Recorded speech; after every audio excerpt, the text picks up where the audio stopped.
Hey everybody, it's your old pal Brian Hunt, and welcome to another episode of 60 Seconds of Risk.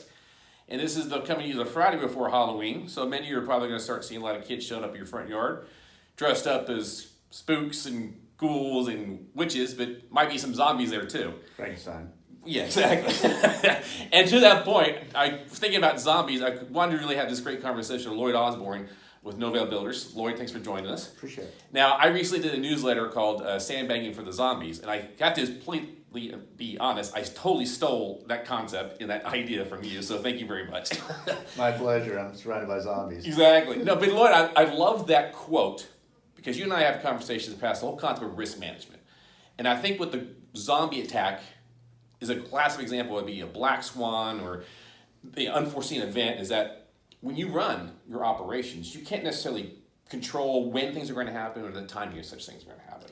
But you can at least maybe have a cognizant of what those things are going to be. You don't know when, you don't know where, and you don't know who. I mean, the thing with business in general, you've got your eggs in baskets, and you think you know what a normal relationship may be, right? You've got a key man in your organization, or you've got a key relationship by way of client. You've got the old lady neighbor living next to you for 20 years. You turn around, she's a zombie trying to eat your brains out, right? It's a catastrophic event that you weren't planning for. So, you know, the market right now has been going, as you mentioned earlier, white hot. Yeah. And those are highly risky situations. There's a false sense of security that everything's going swimmingly well. Mm-hmm. Trades, specialty contractors, you know, they're running and gunning. Their revenues are high. Doesn't mean that their margins are there. Yeah. And, you know, you've got clients trying to push product out before an expiration date. They may be making deals that aren't as solid as they probably should be. And if you're the guy caught in the middle as a contractor, here you are. What are you going to do? Yeah. So, you know, you got to look for those potential zombie attacks from, you know, a client that you may have been doing work with for 20 years, a specialty trade that you may be, have been partnered with for, you know, 20 years, your own staff internally. I mean, people have been running, their health can give out at any time, right. Or they can be, you know, sharked off by competition, and here you are trying to figure out how to mitigate that that risk. Absolutely. And I think, you know, I've talked about this, and like there's a question of perspectives. I think a lot of times people don't study history, or I don't think about bad things can happen. And this time it's different. It's always going to be perfect like this. You know, we've been running hot here in North Texas for 7-10 years almost, it seems like. Sure. And there are people who probably enter the market, they haven't seen a downturn.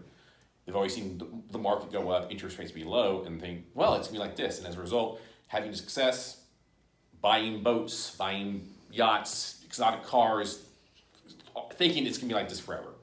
Not thinking of the worst case scenario. And so when things downturn like they are now, they see a lot of their working capital tied up in assets they can't liquidate because, right. And so think about, can we explain on your sort of concept of that as far as how you think about, it's very clear you have a concept as far as thinking about the worst and hoping for the best, but what is sort of your mindset when it comes to that?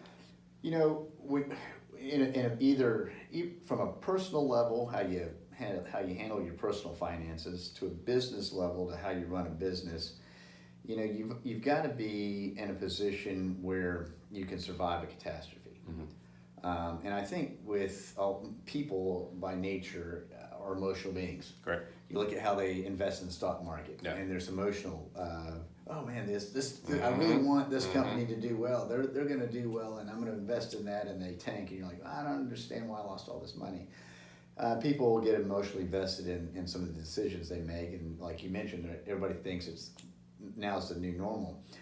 Whereas if from a personal level, when you're in that white hot market, or in a business sense, when you're in that white hot market, you need to be sandbagging for that zombie apocalypse. Mm-hmm.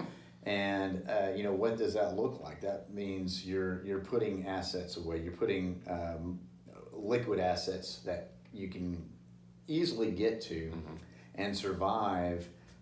Food supply, water. You know, where are your matches and where's your firewood? Correct. We all remember when February hit and the power grid went out, right?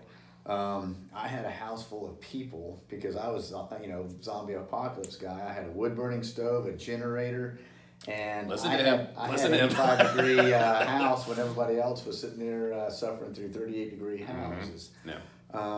It's not that I'm a prepper per se, but I'm always preparing for the what if scenario. So in a personal sense, if you don't have your personal finances set away to where, I'd say you need a year's worth of liquidity. You never know what's going to happen. Correct. Your health might go south. You may need to tap into it for that reason. The economy might go south. You may lose your job, and you need to tap into it for that reason. Your spouse may be let go. Who knows? On a business standpoint, similar deal. I see a lot of companies. They're putting a lot of their equity that they're building and they're investing it in things that may not be easily translated back into cash, so that they can retain key employees. They can go through the valley that we're going to go down. I mean, the economy's cyclic, right? Yep. If you take the emotional out of it, you look at where we're at. We're overdue. Yeah, absolutely. We're overdue for a recession. And if you kind of get down into the nuts and bolts and the practicality of things, I mean, I'm not a huge news reader because it aggravates me when I read the news. But I do get interested in understanding some of the facts and the data behind what's happening right now. And if you look at right now, the working class age of men is generally described as between the ages of 25 and 54. And the unemployment rate right now is roughly around 3%. And everyone's asking, well, why is there a shortage of labor? Well, it just so happens that the ages of men between 25 and 54, only 80% of them are reporting income right now. Okay, interesting. 11% of them are categorized as zero paid labor. Zero paid labor. They have removed themselves from the labor force. Yeah. So when you look at that, and you look at those numbers correlate to the unemployment rate of men from 25 to 54, the 1940s. History says that was the Great Depression. Yeah. So kind of setting that to the side, we're kind of on this artificial high right now because everything's going white hot. And if you want to know what zombies look like, look at photographs from the Great Depression. Well, when this economy starts to pull back, I'm not saying we're going to go off a cliffhanger, but when the economy pulls back and that unemployment rate gets fully realized of that 11% of men, which is really, 14% of men unemployed in that age group, and then unemployment starts naturally ticking up because of a drawback or slowdown. Yeah. How are companies going to be positioned for that? Yeah. Unemployment's going to be high, work's going to be getting sought after, and if you don't have capital on a personal level, okay, and if you're not plugged into a company that you feel like you've got some longevity to, and as a company, if you don't have a solid workforce and solid clients that's going to keep you with diversity going through this market moving forward, you're going to get eaten alive by those zombies. Amen to that. Amen. Lloyd, this has been a masterclass in risk management. Thank you so much for your time or your effort on this. Absolutely. It's been fantastic. Guys, again, this is Lloyd Osborn, Novell Builders. You should hopefully... It's been a great piece of information. From a risk management guy, everything he's saying is exactly what I preach. So thank you very much. So I hope you guys have enjoyed this. You can always just, if you'd like to be on this show or have a segment you want me to cover, please put the note on LinkedIn. You can also subscribe to my channel on YouTube and also find links to these videos on Twitter. Until next time, guys. Thank you.